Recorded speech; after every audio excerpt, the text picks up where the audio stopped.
recommence.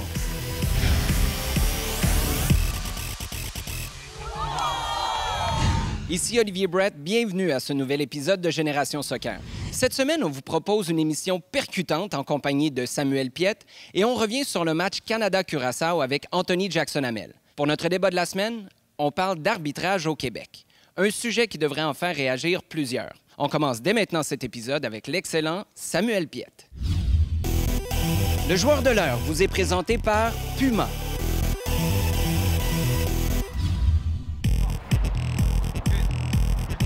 On rencontre Samuel Piette de Repentigny qui évolue en Europe depuis l'âge de 14 ans. L'international de 22 ans qui est de retour avec l'équipe canadienne nous parle de son expérience à l'étranger. Samuel, c'est un retour pour toi à l'émission. Tu avais été là lors de la première saison. Oui, c'est vrai. Ça fait assez longtemps, je me souviens, la première saison. J'étais pas mal plus jeune, beaucoup moins de cheveux aussi. J'étais là, donc c'est le fun de revenir sur l'émission. Parlons justement de l'Europe. Tu es parti assez jeune. Comment c'est arrivé cette expérience? Oui, exact. Comme je l'ai mentionné un peu, c'est quand j'étais à Boisbriand. Mon entraîneur à l'époque était Lynn Beauregard. Elle avait un très bon contact, un très bon ami qui était en France, à Metz. Ils m'ont offert de rester là-bas un an avec eux.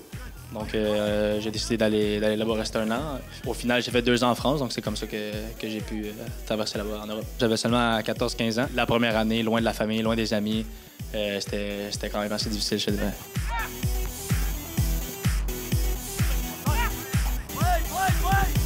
Par après, tu as été en Allemagne. Tu avais dit, tantôt que tu n'avais pas eu à apprendre une nouvelle langue, mais là, c'est complètement le contraire. C'était comment cette expérience en Allemagne? Oui, ça a été un choc.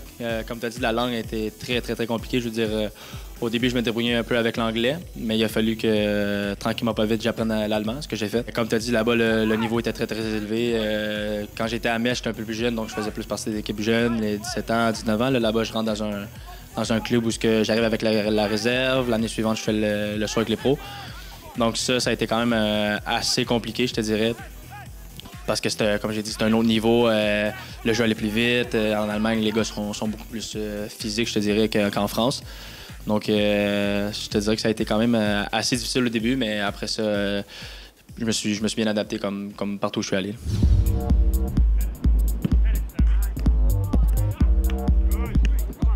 Tout au long de ta carrière en Europe, est-ce qu'il y a eu un petit préjugé parfois, le fait que tu es Canadien? Est-ce qu'on te regarde différemment? Oui, veux pas, je veux dire, quand tu rentres dans un pays qui n'est pas le tien, surtout en Europe où il y a un très gros bassin de joueurs, comme par exemple en Espagne en ce moment, je suis le seul étranger dans mon équipe. Veux pas, les gens te regardent différemment.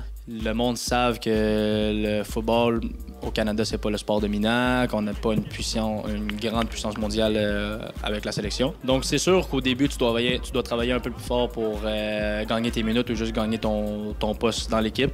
Mais non, c'est sûr qu'au début, c'est très difficile. Surtout en Europe, maintenant, il y a plein de petites règles dans chaque pays qui est différent. Que tu as le droit à une équipe en première ou deuxième division, a le droit à tant d'étrangers. Et nous, en tant que joueurs d'Amérique du Nord, en fait, on compte comme un étranger. C'est assez compliqué. Je te dis que le passeport canadien en Europe est un passeport très difficile, voire même le plus difficile. Là. Et comment ça se passe maintenant que tu es en Espagne? Est-ce que c'est complètement différent ou tu as l'impression d'être peut-être plus à ta place, moins à ta place? Non, je te dirais que je suis plus à ma place. En Espagne, ça se passe très bien. Puis côté soccer, je veux dire, c'est quand même un style de jeu qui se rapproche plus à moi. Mon autre côté, je te dirais que je suis un joueur assez physique. Puis là-bas, c'est ce qui manque. Donc ça, c'est à mon avantage. Je veux dire, des joueurs physiques comme moi, agressifs, il n'y en a pas vraiment.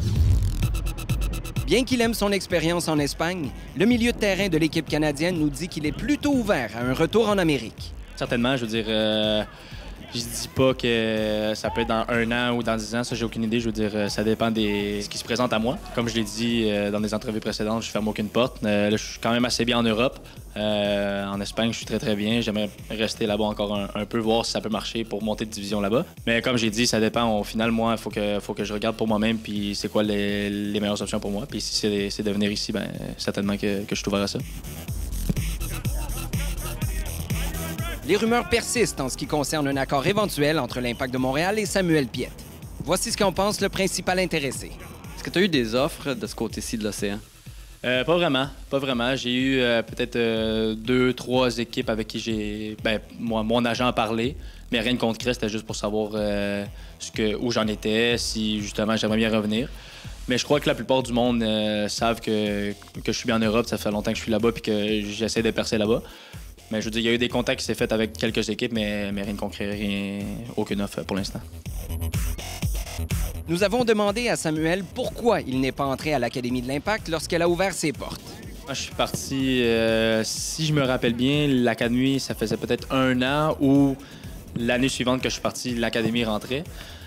Donc, quand moi je suis parti, il n'y avait pas autant de structure qu'en ce moment. Donc, je me souviens avoir rencontré Philippe Lafroy, le directeur de l'Académie. On a eu une rencontre pour voir si j'étais intéressé à rentrer. Mais moi, j'avais l'option d'aller en Europe. Ça faisait un bout de temps que ça me trottait dans la tête. Puis au final, ça a été une décision personnelle. J'ai décidé d'aller en Europe et essayer de quelque chose de différent. Merci beaucoup, Samuel, pour cette entrevue. La meilleure des chances en Europe et ici avec la formation nationale. Merci beaucoup. Merci à vous. Au retour de la pause, on vous présente les meilleurs moments de l'affrontement Canada-Curaçao en compagnie de celui qui a fait la différence, Anthony Jackson-Hamel, et son coéquipier, Samuel Piette.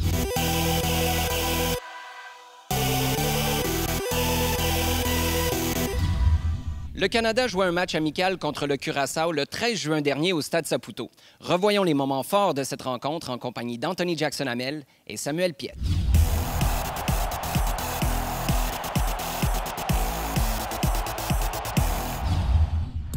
Cette semaine, nous revoyons les moments forts du match Canada-Curaçao en compagnie de Samuel Piette et de Anthony Jackson-Hamel qui nous recevait chez lui. Alors, messieurs, retour sur ce match amical Canada-Curaçao disputé au Stade Saputo. On va commencer avec Samuel. C'était un premier match professionnel pour toi devant famille et amis. Tu avais énormément de proches dans les estrades.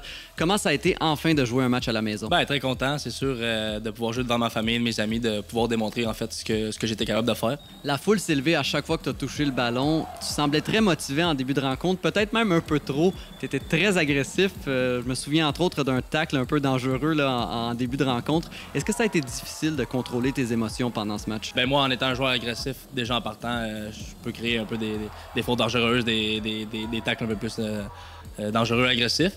Mais je veux dire, les 5 premières minutes, ça a été quand même un moment d'adaptation, un temps d'adaptation. Puis après ça, j'ai joué mon match comme un autre match normal.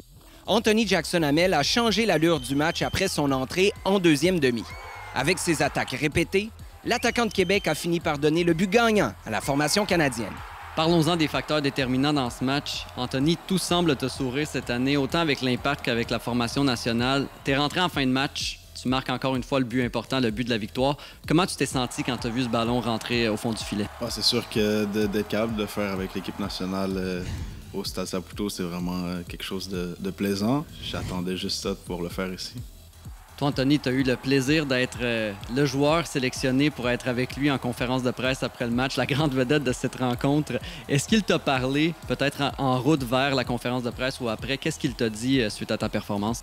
Je dirais plus il m'a pris dans ses bras dans la marche vers la conférence, mais non, il était super content, parce que c'est normal aussi. Nouvel entraîneur, premier match, première victoire. Donc, non, ça fait plaisir. Puis qu'il soit capable de reconnaître aussi le travail que j'ai mis sur le terrain, l'effort, ça fait vraiment plaisir. C'était le premier match d'Octavio Zambrano, justement, derrière la barre de l'équipe. Qu'est-ce qu'il vous a dit après la rencontre, une fois que vous étiez tous réunis après ce match? C'est sûr qu'il était très content de pouvoir avoir eu la victoire pour son premier match. Je crois qu'il était très content aussi de nous, en fait, comme on l'a dit auparavant. C'était pas un match facile, une très bonne équipe en face de nous, premier match ensemble. Donc, il était très content de ce qu'on avait fait, de ce qu'on avait démontré à lui et aux fans aussi. Puis, il était très content aussi de l'effort qu'on avait mis, en fait. Surtout l'effort physique, l'effort de continuer les actions. Qu'est-ce que vous retenez de ce premier match sous l'ère Zambrano? C'est quoi la direction que vous voyez que l'équipe est en train de prendre? Si je compare avec l'ancien sélectionneur Benito Floro qui était là, c'est vraiment plus un style de jeu basé sur l'offense, plus basé sur la possession de ballon. C'est un entraîneur qui force un jeu vers l'avant, qui est très offensif. Donc, surtout pour un joueur comme moi, c'est super intéressant. Puis je pense que c'est une bonne manière de faire les choses. Vous pensez quoi d'un gars comme Maxime Crépeau qui était là lors de la rencontre, n'a pas joué, mais on le voit de plus en plus poussé et peut-être dans quelques années sera-t-il le gardien partant du Canada? Ça, j'ai aucun doute avec ça. Je veux dire, c'est sûr que Maxime, tôt ou tard, va devenir premier gardien du Canada. Ça, je l'ai toujours cru, en fait, depuis que je connais Maxime. Je le connais depuis, je crois que j'ai 14-15 ans. Max, il travaille fort chaque jour à l'entraînement. Tu le vois, premier dans le gym, dernier dans le gym. Donc, c'est sûr que pour un gardien, c'est un peu plus long avant que le moment vienne. Mais j'ai pas de doute, comme Sam, que Max va faire sa place puis va être premier gardien, pas juste avec le Canada. Alors, messieurs, nouveau sélectionneur, une nouvelle mentalité pour la formation nationale. Comment vous entrevoyez l'avenir au cours des prochaines années pour vous et pour l'équipe nationale? Un très bel avenir. Si tu regardes le côté des joueurs, on a plein de joueurs, de jeunes joueurs qui s'en viennent. Je crois que c'est de mettre un pas vers l'avant pour nous. Puis je te dirais qu'il est très basé aussi sur le positif. Je crois que personnellement, le positif est beaucoup mieux que le négatif. De former l'équipe sur des points positifs qu'on a fait et non revenir toujours vers l'arrière et travailler des trucs qu'on a moins bien fait. C'est sûr que c'est important aussi. Donc, je te dis que ça regarde très, très, très bien pour le futur. Là. Un coach qui se base, qui veut être offensif, ça veut dire qu'il nous fait confiance. Ça veut dire qu'il n'a pas peur puis qu'il sait qu'on est capable d'aller marquer des buts puis de se défendre justement en ayant des buts, nous, en premier. Donc, avant de se mettre tous à l'arrière puis de défendre, de ne pas avoir peur des autres équipes puis de dire nous aussi, on va attaquer puis nous aussi, on va aller marquer des buts. Donc, je trouve que c'est un signe de confiance puis ça regarde bien. Merci, messieurs, pour cette entrevue. Merci, Anthony, de nous avoir reçus chez toi et la meilleure des chances pour la Gold Cup qui s'en vient très bientôt. Ça fait plaisir. Merci à vous. Merci, c'est gentil. Pour terminer, Samuel et Anthony ont insisté sur le fait que Patrice Bernier est devenu un pilier incontournable pour l'équipe canadienne, tout comme pour l'Impact de Montréal. Après la pause, une attaquante exceptionnelle de 16 ans qui a participé à la Coupe du monde U17 de 2016 en Jordanie, Florence Laroche.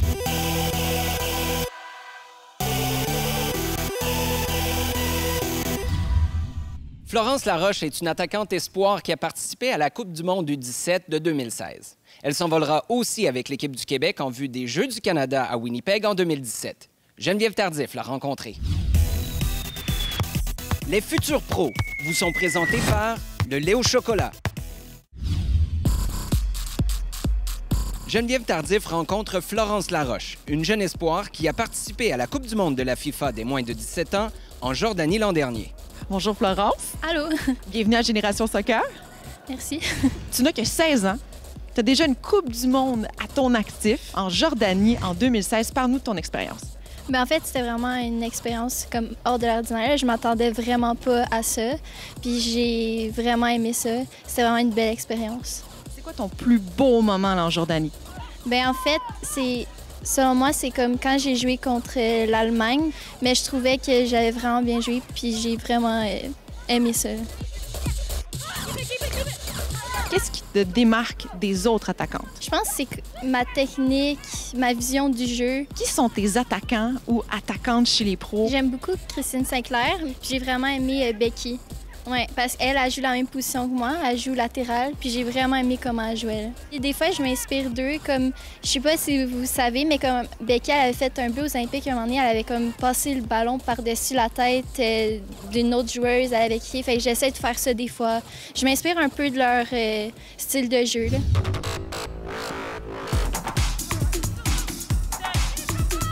Pour tous ces entraîneurs, c'est une évidence que Florence a du talent.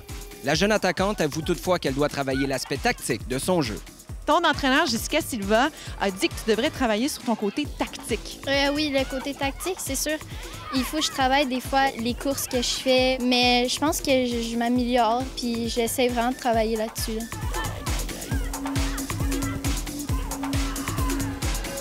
Des fois, je manque de confiance en moi. Je vois pas toutes les capacités que j'ai. Même que Patrice Bernier a dit en 2014... Mental, confiance, ça fait la différence pour 90 %. Comment tu vas faire? Là? C'est quoi tes solutions pour avoir plus confiance en toi? Prendre plus de risques avec le ballon, plus comme croire en moi.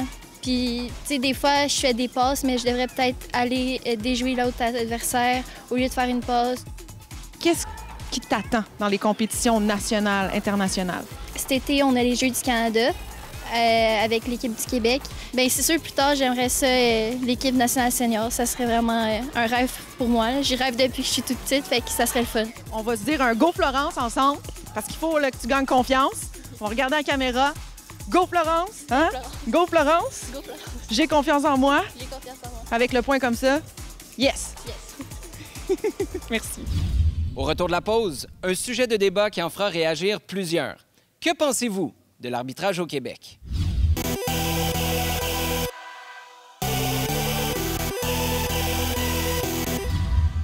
L'arbitrage au soccer est un sujet qui déchaîne les passions au Québec. On termine cet épisode avec ce débat hors du commun avec Patrick Leduc. Pour notre débat de la semaine, nous accueillons John Limniatis, directeur technique au FC Lakeshore, Pat Raimondo des Carabins de l'Université de Montréal, Mathieu Chamberlain, directeur de l'arbitrage, et Nick Theodorakis, un arbitre d'expérience reconnu pour son franc-parler et sa fermeté avec les joueurs. Le sujet de la semaine au débat à Génération Soccer, l'arbitrage au Québec. C'est quoi le problème avec les arbitres au Québec? Une bonne majorité d'arbitres ont peut-être la peau un peu trop sensible et ils s'excitent sur les mauvaises choses. Oui, mais comment ils ont 14 ans? C'est sûr que... Ah oui, mais c'est normal qu'un joueur sur le terrain, et John pourrait témoigner de ça, une fois de temps en temps, il doit évacuer un peu de frustration. Ils se concentrent beaucoup des choses qui se passent à l'extérieur, alors à écouter leurs entraîneurs, à écouter les joueurs, tout ça. Laisse-le faire. Quand je vous arbitrais dans la A-League à l'époque, quand on est au centre, je te confirme que moi, j'avais pas de temps à écouter ce qui se passait dehors. Avec l'expérience, tu vas moins écouter ce qui se passe à l'extérieur. Tu vas laisser le joueur ventiler. Nous, on a une conséquence. Des fois, on est en train de se battre pour rester dans le milieu du tableau où il y a un mauvais appel qui peut faire la différence entre 3 points et pas 3 points. Moi, c'est très possible. J'ai pas une job la semaine prochaine. Mais l'arbitre, c'est sûr, il a son match. Ça, c'est totalement faux. L'arbitre, quand il embarque dans un championnat, lui, il se bat pour avoir un match, oui, la semaine suivante, un match important, ou la finale, on ne l'assigne pas la semaine suivante, ou on l'affecte à une autre position ou à une division inférieure. On dit qu'au Québec, il y a plusieurs arbitres avec lesquels c'est très difficile de communiquer, de dialoguer. C'est comme si c'est une figure d'autorité à laquelle on ne peut même pas adresser la parole. Il y a une phase dans la carrière de l'arbitre où est-ce que, oui, il va être très, très collé aux lois du jeu et ça va être très difficile de communiquer avec lui. J'ai passé par là. Puis ça n'a pas été des années d'arbitrage agréables. Comment t'es passé au travers? Les années Qui l'a dit qu'il a passé au travers? En fin de carrière, je signalais une faute, puis un joueur passait derrière moi. « Wow, Nick, pas fort. » Puis j'étais, sais-tu quoi? C'est vraiment pas mon meilleur call en carrière. OK, je me suis peut-être trompé, c'est pas bien vu, ou tout simplement dire, je l'ai pas vu. C'est quand l'arbitre devient con. Ça veut dire qu'il commence à penser que tout ce qu'il fait, c'est correct. Et quand l'arbitre, tu sens que peut-être il a fait une erreur, moi, je ne vais jamais crier après. Parce qu'à l'époque, je suis pas sûr que tu étais toujours comme ça. Non, je n'étais pas toujours comme ça, évidemment. Siffle pas tout de suite au moment que tu vois le contact ou une faute. Prends juste 1 seconde pour que ça passe rapidement dans ta tête pour évaluer la situation avant que tu siffles. Parce que c'est certain qu'il y a certains arbitres qui sifflent, mais après, ils disent « Oh, peut-être que je n'avais pas besoin de siffler. » En contrepartie, quand tu critiques un arbitre, je te prends toi comme exemple, là. Ça pourrait être un autre joueur. Ça fait longtemps que je faisais ça. Est-ce que tu n'as pas l'impression que si l'arbitre se sent attaqué, il y a moins de chances de te donner raison sur des... Oui, évidemment. Et c'est une personne, évidemment. Pourquoi tu es comme ça, alors? Ben, je suis comme ça parce que moi, j'étais comme ça dans tout que je faisais. Mais John, tu comprends que si tu fais le seul tac du match que tu donnes, c'est un tac meurtrier avec le genou et frappe. Tu comprends? Moi, je ne fais pas ça. Tu sais, l'arbitre va réagir au joueur comme le joueur va lui parler. Est-ce qu'il y a des arbitres qui ont aidé l'Impact de Montréal durant ta carrière? Oui, il y a. Il y a particulièrement un arbitre, je vais vous dire, c'est lui que je mets le moins de tout le monde. Lui, il peut arranger un match comme tu veux. Hein? Tu mélanges 2 gars, là, mais c'est pas grave. What's his name? Non. OK. Je sais pas ce qui... Mais vient de... Lui, je peux pas. Je peux pas. Le moment que je le vois, je suis pas capable parce que lui, il va te dire dans ta face... Donc, ta face va te dire qu'aujourd'hui, je vais te donner un carton rouge. C'est sûr, John, que moi, si je t'arbitre plusieurs fois dans la saison, puis je sais que puis John Limniatis, c'est un joueur salaud qui, dès que je tourne la tête, il donne des coups. Est-ce que tu penses que la 3e fois de l'été que je t'arbitre, que j'aurais pas un œil attentif sur toi? C'est sûr que oui. C'est sûr que oui. C'est sûr et certain que pendant les arbitres, quand ils se parlent, mon nom a été mentionné plusieurs fois. Parce qu'il revient puis dit, écoute, moi, je donne un carton jaune à John. Hein? Regarde-moi, moi, je suis court. Moi, honnêtement, en tant qu'arbitre, je voudrais pas savoir qu'un joueur a 2 cartons jaunes puis qu'au prochain carton jaune... D'accord. Il Ça va t'influencerait? Non, mais tu sais, j'aime mieux le faire que ça soit un carton jaune franc, que si c'est ton 3e, ben c'est très triste, mais... Mais Nick, on va parler aussi de contact entre les arbitres et les joueurs. Là. Parle-moi un peu de John et de Pat. Là. Avec Pat, c'est un match universitaire en 2002-2003. Et puis, je l'avais averti, j'ai dit, Pat, si tu continues, si tu pars. Puis Pat, il continuait. C'est plus une recrue, là. Puis non. Puis là, moi, j'ai dit, OK, là, c'est terminé. Donc, Pat, you're leaving. Donc, Pat, exclu, s'en va dans les estrades du PEPS. Et pendant un petit moment, je le vois, il est sur la piste au PEPS, et puis il joue au ballon avec un petit gars. Puis là, je dis, qu'est-ce qu'il fait là? Puis à la fin du match, puis je lui dis, dans les couloirs, j'ai dit, pourquoi tu joues avec ce petit garçon-là? Mais il dit, il était tellement cute, mais c'était mon garçon. Il était en train de jouer au ballon avec mon garçon après que je l'ai expulsé. C'est impossible que l'enfant est cute au moment qu'ils sont peur comme ça. Mais écoutez, ça, c'est le plus grand problème. Vous voyez que malgré le fait que j'ai expulsé Pat durant le match, suite à l'expulsion, dans les corridors, on s'est parlé, on a ri de la situation. Vous vous dites des histoires qui habitent, qui moi, j'ai trouvé totalement bizarre. En Grèce, par exemple, la liste des arbitres sort mardi pour les matchs à dimanche. Puis le spectateur il connaît les arbitres. Alors, si un arbitre vient d'Athènes à Salonique où il est, il apprend quel vol il va prendre pour arriver, puis il attend au moment qu'il sort de l'avion. Il commence à les chaler après au moment qu'il sort. Il n'est même pas sur le terrain. Qu'est-ce que les entraîneurs doivent changer au Québec pour que l'arbitrage, ça se passe mieux en général? Que tous les arbitres suivent un cours des lois du jeu. Les entraîneurs. Les entraîneurs, excuse-moi. Les entraîneurs suivent un cours des lois du jeu. Mathieu? Moi, je dirais, comme je suis un gars de communication, relation avec entraîneur-arbitre, juste avant le match. Okay? Donc, juste d'établir ce lien-là. Alors, merci pour ces suggestions, messieurs. Merci pour les anecdotes. John, on réfléchit à ce qu'on doit faire pour améliorer l'arbitrage au Québec. Merci encore de votre participation au débat. Merci. J'espère que cet épisode de Génération Soccer vous a plu. Merci beaucoup d'avoir été des nôtres et à la prochaine. Génération Soccer vous était présenté par le lait au chocolat. Récupère, recommence. L'équipe de Génération Soccer utilise exclusivement de l'équipement audio de marque AKG.